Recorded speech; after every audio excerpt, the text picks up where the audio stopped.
Hey, Restore Church, this is Pastor Dave, and I am working from home because we want to be part of the solution, not part of the problem to this. So stay home, wash your hands, stay 6 feet away, don't gather. All those things are telling us to do. Let's kind of do that together.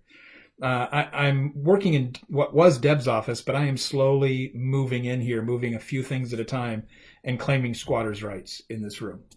Um, Today I was on the internet, and I've been on the internet so much lately. It's really been useful, for communicating and to do work and to find out information, and even some things that, when I'm not about work, like I've videos about some things I'm cooking. I'm cooking a little bit more, trying to learn about that, or fix the car, or do home projects or garden projects.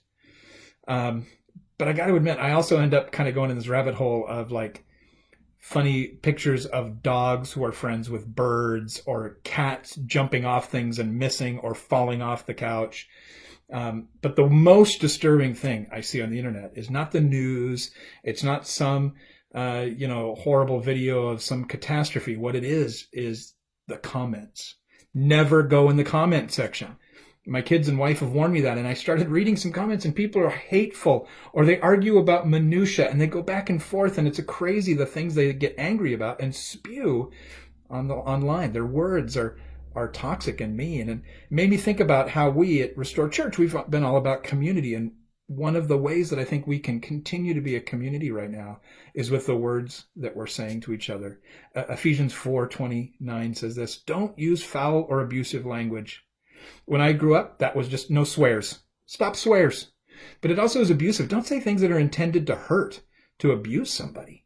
But then it goes on, and it spends way more time on the positive. It says, "Let everything you say be good and helpful, so that your words will be an encouragement to those who hear." The point is, say something positive. Say something that is good and pure. Say something that's actually helpful to somebody else, that when they're struggling, that will make them feel better, that when they're anxious will give them hope and grace. And the point is not about how it makes me feel to vent these words.